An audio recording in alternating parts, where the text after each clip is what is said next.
सदर मुजम्मिल अंसारी साहब, आफाक खां साहब विधानसभा के सदर, डॉक्टर काशिफ अंसारी साहब ज़िला सोशल मीडिया के जिम्मेदार, नूर खां साहब, ज़ियाउद्दीन सिद्दीकी साहब, सिराजुल हक साहब, मौलाना हाफिज सलमान साहब, जनाब मनशाद साहब, जनाब इमरान बेग साहब, जनाब हनीफ साहब, जनाब इलियास इदरी साहब, जनाब रफ़ी साहब, जनाब खारी मसीउद्दीन साहब, जनाब मिराज साहब, इज़्ज़तदार माँ और बहनों, बुज़ुर्गों, मेरे नौजवान साथियों, सबसे पहले आप तमाम का बेहद शुक्रिया कि आपने अपना कीमती वक्त निकाल कर आज की इस मीटिंग में शिरकत की।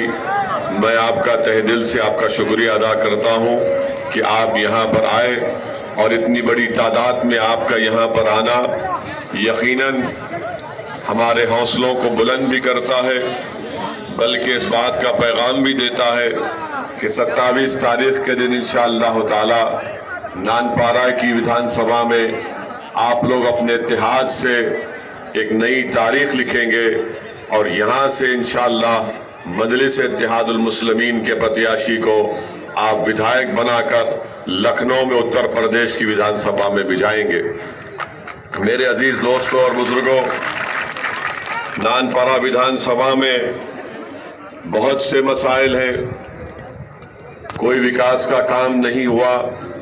बरसों आपने मुख्तलिफ सियासी पार्टियों को, पॉलिटिकल पार्टी को आपने वोट दिया, उनको अपना विधायक बनाया, कभी बीजेपी तो कभी सपा तो कभी बसपा।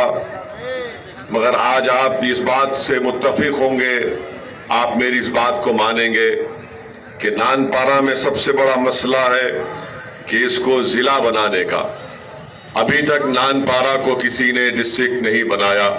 मैं आपसे वादा कर रहा हूं कि आप मौलाना लईक अहमद साहब को यहां से कामयाब करिए। हम पूरी कोशिश और लड़कर इंशाअल्लाह नानपारा को एक डिस्ट्रिक्ट बनाएंगे इंशाअल्लाह ताला।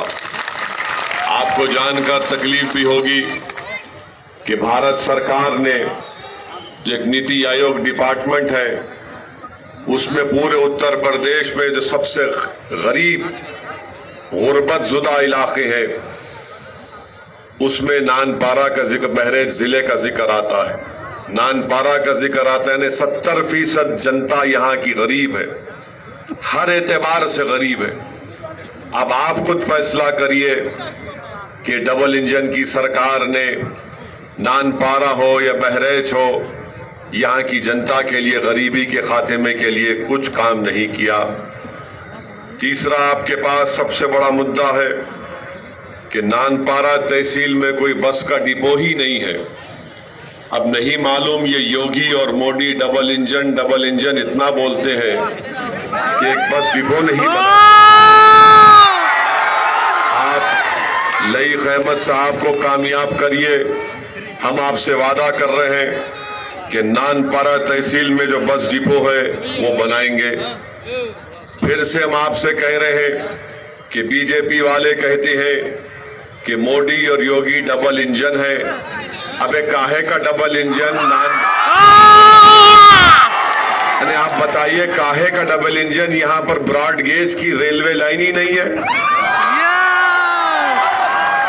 दिल्ली में बैठे मोदी को नहीं दिख रहा है कि यहाँ पर नानपारा में ब्रॉड गेज रेलवे लाइन डालना चाहिए। सिर्फ बाजा बजाते डबल इंजन और जनता को धोखा देते हैं। फिर आपके पास नानपारा में, जो नानपारा शहर में जब बारिश होती है तो पूरा वो क्रॉसिंग जो होती है उसमें पानी भर जाता है। पानी भरता उसमें, और ख़ास तौर से जो सुबेरपुर और बाबागंज है, यहाँ पर तो कोई जा ही नहीं सकता। हम आपसे वादा कर रहे हैं कि आप एक बार 5 साल के लिए नानपारा से मजलिस के प्रत्याशी को कामयाब करिए। और डबल इंजन की सरकार ने क्या किया?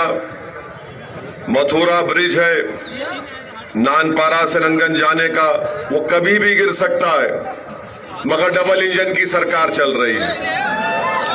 मेरे अजीज दोस्तों और बुजुर्गों, फिर आप ये भी जानते हैं कि यहां पर आज प्रधानमंत्री इकरार कर रहे हैं कि आवारा पशु का बहुत बड़ा मसला है। जो कांची बनाए गए थे जहां पर लाकर सबको रखना, प्रधानमंत्री कह रहे हैं कि 10 मार्च के बाद आप लिख के रख लो, मैं इसका कुछ काम करूंगा। क्या आपने कभी सुना कि देश के प्रधानमंत्री कह रहे, जिन्होंने उत्तर प्रदेश के युवाओं को वादा किया था 5 साल पहले कि हम 70 लाख बेरोजगार युवाओं को नौकरी देंगे, वो वादा झूठा साबित हुआ। तो आज प्रधानमंत्री मोदी ये कह रहे कि हम उत्तर प्रदेश के युवाओं को 70 लाख नौकरी तो नहीं दे पाए, और 10 मार्च के बाद उनको कहेंगे कि गोबर से पैसे कमाओ।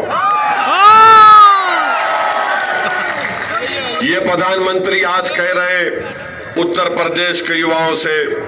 हम उत्तर प्रदेश के युवाओं को बताना चाहेंगे कि आप इस बात का नोट ले लें कि अगर आप फिर से हिंदुत्व के नाम पर या फिर अल्पसंख्यक समाज को आपके दिमागों में बात डाल दी गई कि मोदी ने इनको दबा कर रखा, याद रखिए उत्तर प्रदेश के युवा को 27 तारीख को जब वो मतदान करने जाएगा तो हम उन युवाओं से अपील कर रहे हैं, विनती कर रहे हैं, याद रख लो इस बात को कि जब आप टीचर्स एलिजिबिलिटी टेस्ट का इम्तिहान लिखने गए, अपने गांव से निकले, आपने 6-6 महीने तैयारी की, कर्जे लेकर तैयारी की, आप रात भर रोड पर फुटपाथ पर ठहरे रहे कि सुबह में जाकर इम्तिहान लिखूंगा।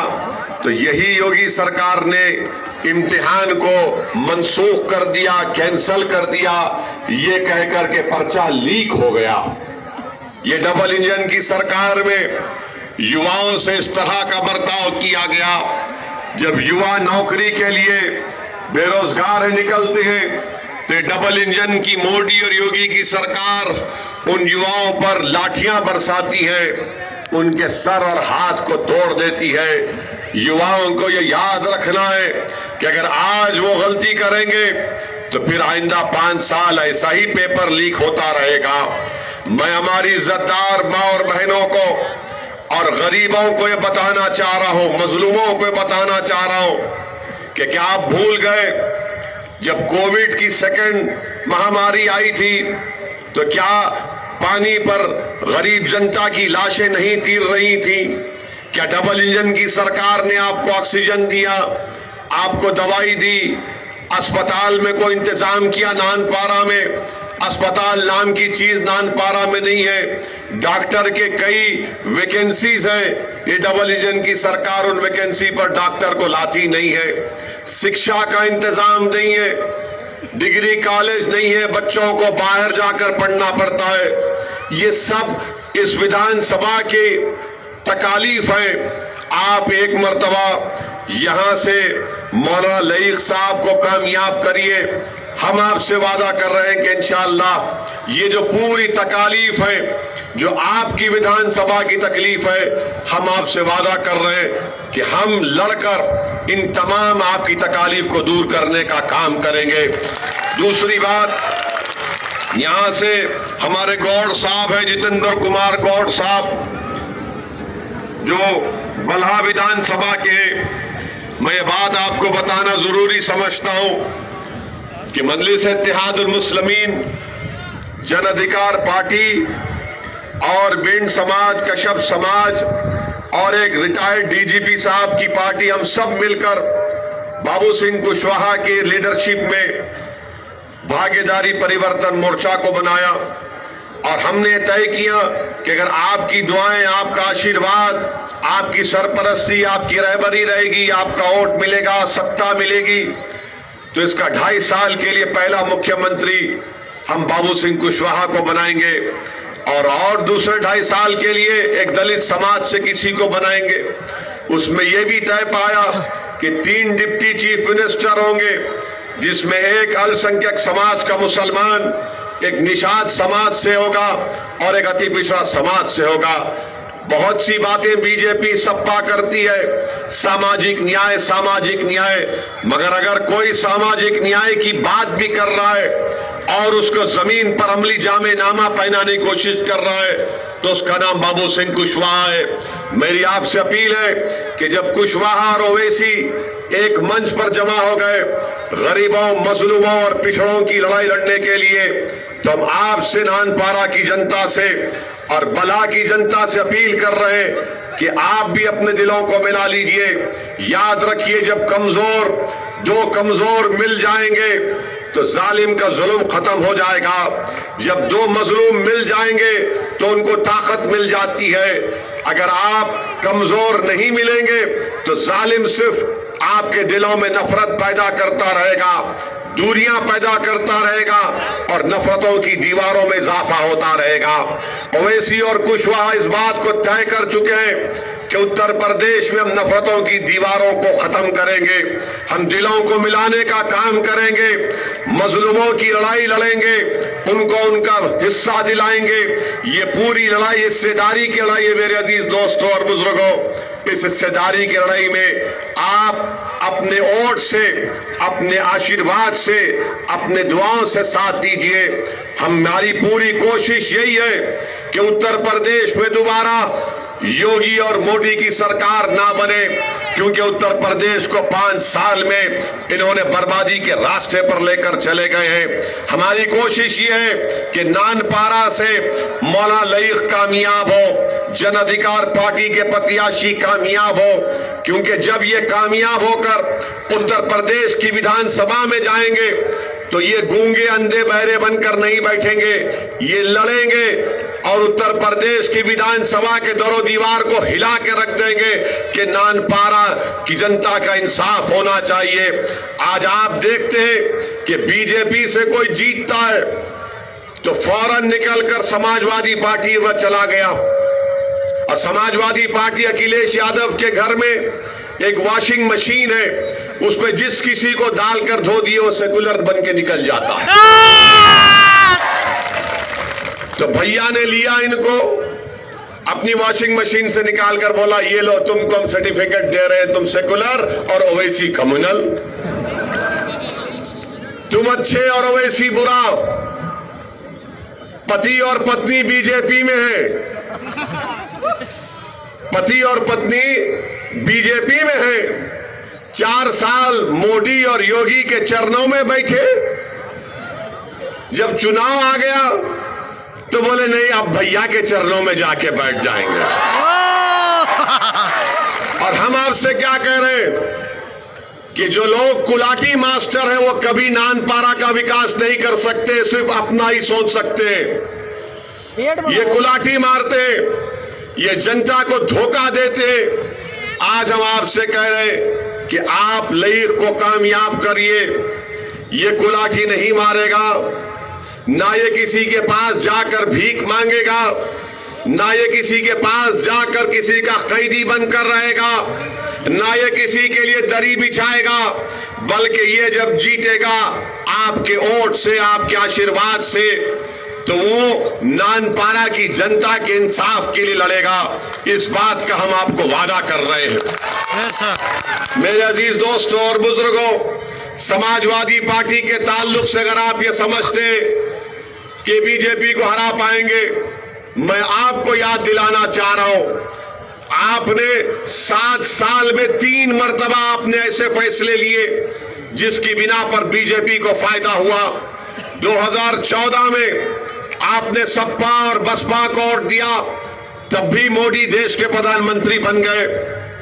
2017 के विधानसभा के चुनाव में आपके सामने कहा गया कि अखिलेश और राहुल की जोड़ी है, साथ दो।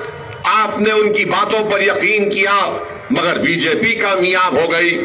2019 में अखिलेश और बहन मायावती मिल लिए तो आपने समझा कि चलो अब तो काम हो गया। आपने फिर उस बात का भरोसा किया, मगर फिर बीजेपी जीत गई। मैं आपसे एक ही बात कह रहा हूं कि बीजेपी को जरूर हम और आप मिलकर हराएंगे, मगर बीजेपी को हराने की जिम्मेदारी सिर्फ ओवैसी कुशवाहा की नहीं है। बीजेपी को हराने की जिम्मेदारी मायावती पर है, अखिलेश पर है, राहुल पर है। मगर होता क्या है कि जब चुनाव आता तो नानपारा के गली कूचों में आकर कहते हैं कौम का मामला है, कौम का मामला है, कौम का मामला है, और फिर कहते हैं जिंदगी और मौत का मामला है, और आपको डराकर फुसलाकर आपका वोट हासिल कर लेते हैं। आप जरूर वोट दे रहे हैं बीजेपी के खिलाफ, मगर याद रखिए आपकी वोट की अहमियत क्या है। अगर वही वोट आपका लईक को तब्दील हो जाएगा तो बीजेपी भी हारेगी और नागनाथ और सांपनाथ भी हारेंगे इंशाअल्लाह। अगर आपके नानपारा के किसी के घर के सामने एक नागनाथ और एक सांपनाथ खड़ा हुआ है तो आप क्या करेंगे? आप बोलेंगे बाहर नहीं निकल सक रहा हूं, क्या करना चाहिए? आप परेशान हैं तो आप क्या सोचते हैं कि भाई मदारी को बुलाओ। अब वो मदारी शेरवानी पहन के आपके दरमियान में खड़ा है। ये नागनाथ और सांपनाथ की जोड़ी है। अगर कोई समझ रहा है कि इनको वोट देंगे बीजेपी हारेगी, ये फैसला मत लीजिए। मंजलिस को और बाबू सिंह कुशवाहा के हाथ को मजबूत करिए।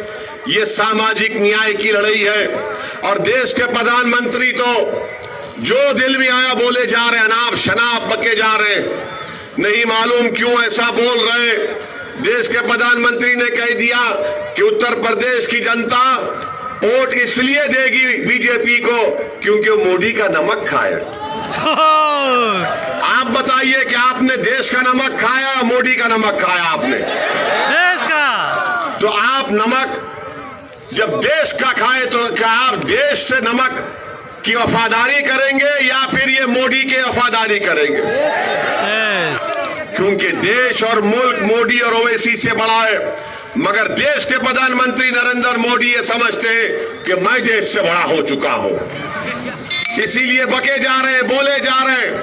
हम आपसे अपील कर रहे हैं कि आप हमारी इन बात पर गौर करिए। और आखिर बात आपको बोल कर जाते हैं कि याद रखिए, आप याद रखिए कि भारत की राजनीति में जिस किसी के पास ताकत होगी, जिसके पास उसका नेता होगा, उसको ही इंसाफ मिलता है। जिसके पास कोई नेता नहीं होगा, आपको फुटबॉल की तरह इस्तेमाल किया जाएगा। कभी इस पार्टी के पैर में आप, कभी उस पार्टी के पैर में आप। कोई इस खड़े होकर मुझसे पूछ सकता हो ऐसी इसकी मिसाल दो, मैं आपको मिसाल दे रहा हूं। जिस समाज के पास उसका नेता होगा उससे इंसाफ भी होगा और उससे सरकार डरेगी भी।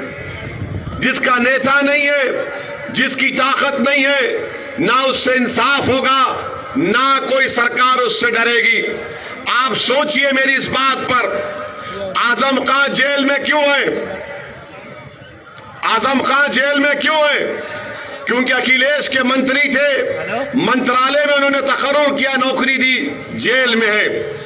अखिलेश मुख्यमंत्री है, आजम जेल में है, अखिलेश बाहर है। आजम पिछले 2 साल से जेल में है, अखिलेश आजाद पंछी की तरह फिर रहे हैं। जो मुख्यमंत्री था उस पर कुछ नहीं है, वो आजाद है और आजम जेल में है। महाराष्ट्र में छगन भुजबल है, वो जेल में था, वो भी एक पार्टी का मंत्री था।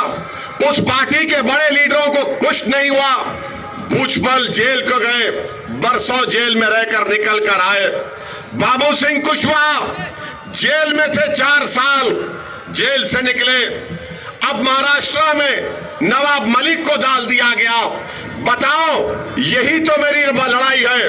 जो कमजोर है वो सिर्फ वोट डाल सकता है, जो वंचित है वोट डाल सकता है, जो पिछड़ा है वोट डालना उसका काम है, गुलामी करना उसका काम है। वो इन बड़े बड़े नेताओं का गुलाम है। मगर हम यही तो कह रहे हैं कि तुम क्यों नहीं जेल जाते, हम क्यों जेल जाते? तुम इसलिए जेल को जाते क्योंकि तुम्हारा कोई नेता नहीं है, तुम्हारे वोट की अहमियत नहीं है, क्योंकि आपने अपनी नेता को नहीं बनाया। नेता को बनाओ, कोई आसमान या जमीन से निकल कर नहीं आएगा, आप ही के दरमियान से कोई नेता बनेगा। ओवैसी अगर नानपारा को आया है और आता रहेगा इंशाअल्लाह, तो आपको नेता बनाने के लिए आया हूं। मैं अपनी मकबूलियत में या मेरी तारीफ में नारे लगवाने के लिए नहीं आया हूं। मुझे आपके तारीफ के नारों की जरूरत नहीं है। मैं सिर्फ यही चाहता हूं कि आप मुत्तहिद हो जाइए और जमीन से अपने नेता को बनाइए, जो इन तमाम बड़े बड़े नेताओं से जो ऊंचे हैं, बड़े, मगर अगर जुल्म होता है तो गरीबों पर जुल्म होता है। वो आजाद फिरते हैं और हम जेल को चले जाते हैं, ये फर्क है। और फिर एक और बात आपसे कहेंगे, लोग बोलेंगे कि ओवैसी आता है तो बीजेपी जीतती है, बोलते हैं ना जी। खाली अपना सर हिला दो मैं समझ जाऊंगा, बोलते हैं ना। अब आप बताइए हमारी जबान कड़वी क्यों है? हमने उत्तर प्रदेश के अल्पसंख्यक समाज मुसलमानों का माहिरीन को बिठाकर उनसे कहा कि बताओ, आप हमसे ज्यादा पढ़े लिखे, उत्तर प्रदेश में मुस्लिम अल्पसंख्यक समाज का क्या जमीन पर उनके हालात है। आप सुनो, हमको गाली देते हैं ना, क्या क्या हम पर इल्जाम लगाते, और इल्जाम लगाने वालों तैयार हो जाओ। जब फैसला होगा नेकी का और बुराई का, उस दिन तुमको जवाब देना पड़ेगा इल्जामों का। तुम जितने इल्जाम लगाते लगाओ मुझ पर, मैं हर चीज को अपने रब के हवाले कर चुका हूं।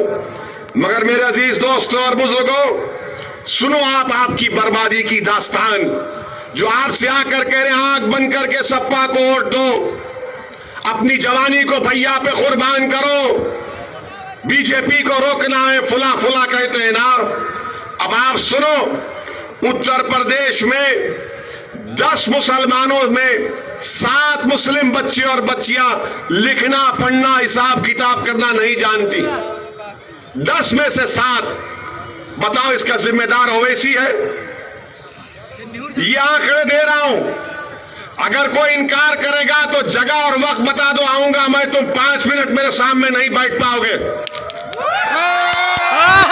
और आप सुनिए, पूरे उत्तर प्रदेश में अगर एक घर में, मुसलमान के घर में अगर 7 रुपये खर्च होते हैं, तो उत्तर प्रदेश के बाहर जो प्रदेश है वहां पर वही मुसलमान के घर में 10 रुपये खर्च होते हैं।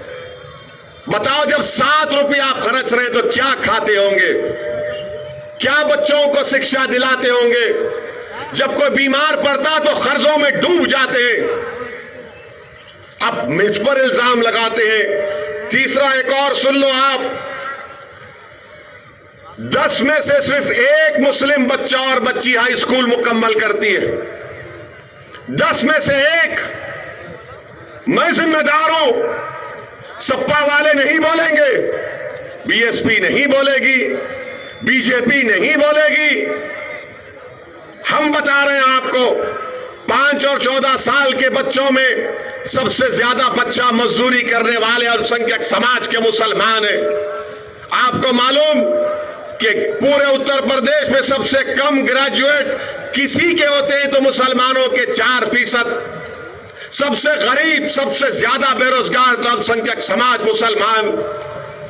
जिंदगी में इंसाफ नहीं हुआ तो आपको जानकर तकलीफ होगी कि जो फॉरवर्ड क्लास के लोग हैं और मुसलमान हैं अल्पसंख्यक समाज के, वो उनसे 6 साल पहले दुनिया से चले जाते, मर जाते।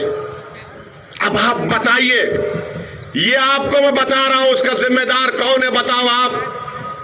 तो बोलेंगे नहीं, ओवैसी भड़काऊ भाषण देता। मैं भड़काऊ भाषण नहीं देता हूं, मैं सच्चाई को बयान कर रहा हूं आपके सामने। ये आपकी लड़ाई है, आपके बच्चों के मुस्तकबिल की लड़ाई है। याद रखो, अगर आज आप गलती करेंगे तो 5 साल के बाद जो मासूम बच्चे आज 14-15 साल के, वो 5 साल के बाद आपसे पूछेंगे, बताओ बड़े अब्बा, बताओ अम्मी, बताओ भैया, तुमने मेरे लिए क्या किया? तो आप ये कहेंगे कि हम बीजेपी को हरा रहे थे और अपने घर को वीरान कर दिए? क्या जवाब देंगे आप? मैं आप पर छोड़ता हूं। मैं तो दीवाना हूं आपका, मैं तो आपके लिए लड़ता रहूंगा अल्लाह जब तक मुझे जिंदा रखेगा। मुझे अल्लाह से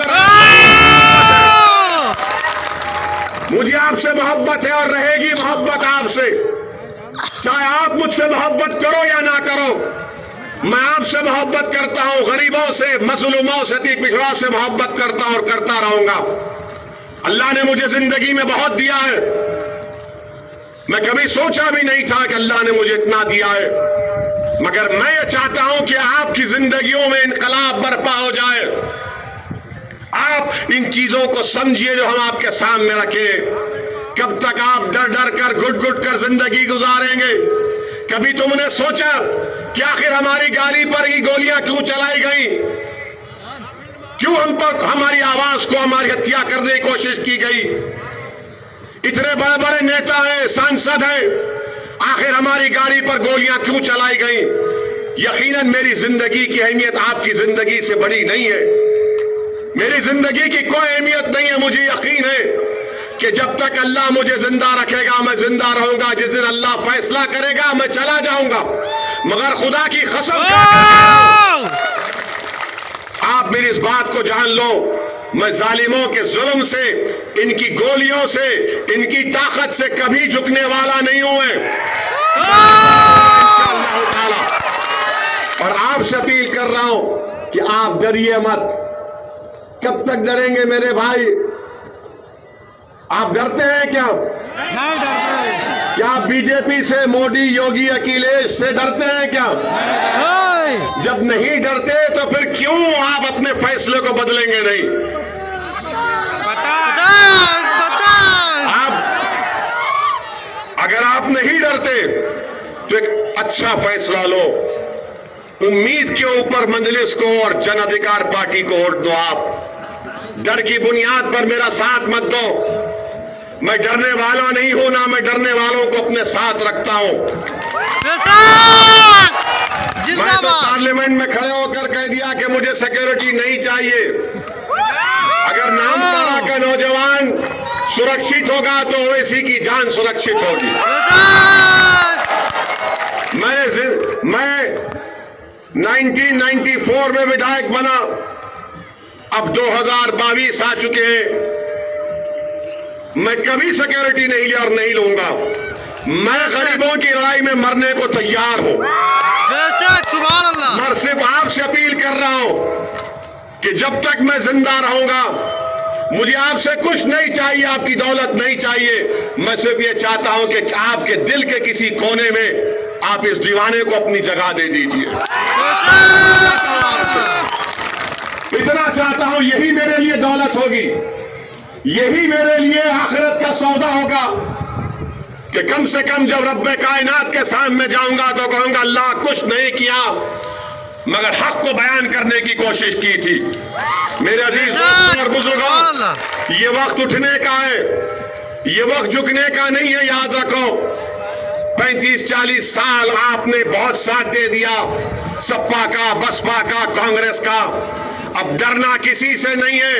और अगर दिल के किसी कोने में डर आता है तो उस बच्ची को याद रखो जो उसके तरफ बलवाई ने घेर लिए थे 25 बच्चे उसको।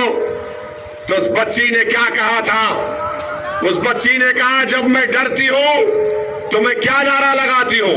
अल्लाहू अकबर। क्या नारा लगाती हूं? अल्लाहू अकबर। ताकत से लगाओ। अल्लाहू अकबर। अब जनता में लगा लिए, घर में भी जाओ, जब आराम से बैठे, जब दिमाग में ये फसफसा आएगा, अरे ये बात तो वैसी सच कर गया, मगर बीजेपी का क्या करेंगे?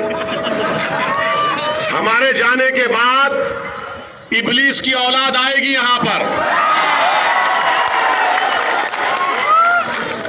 याद रखिए, आपके सामने एक यजीद है, यजीद को जानते हैं ना? आपके सामने एक यजीद है, एक फिरौन है, एक यजीद है, एक फिरौन है, एक नमरूद है। अब आप आप किसको वोट देंगे? किसी को नहीं। आप हुसैनियत का परचम थामने वालों का साथ दो। वो सच्चाई जो लड़ने वाली है कि सच को गालिब करना है, झूठ को हराना है। झूठ को हराओ 27 तारीख के दिन, और यहां से आप मौला लईक को पतंग के निशान पर बटन दबाकर कामयाब करिए, और बला विधानसभा से हमारे भाई जितेंद्र कुमार गौड़ को कामयाब करिए। इस उम्मीद पर जा रहा हूं कि आप तमाम लोग अपनी दुआओं में और मतदान के दिन आप पतंग के निशान पर बटन दबाएंगे, और आपसे अपील कर रहा हूं, ये लड़ाई आपकी है, ये हिस्सेदारी की लड़ाई है, ये भागीदारी की लड़ाई है। आप इसमें हमारा साथ दीजिए। शुक्रिया, बहुत बहुत। सलाम वालेकुम। वालेकुम अस्सलाम। शेर आया शेर। देखो कौन आया।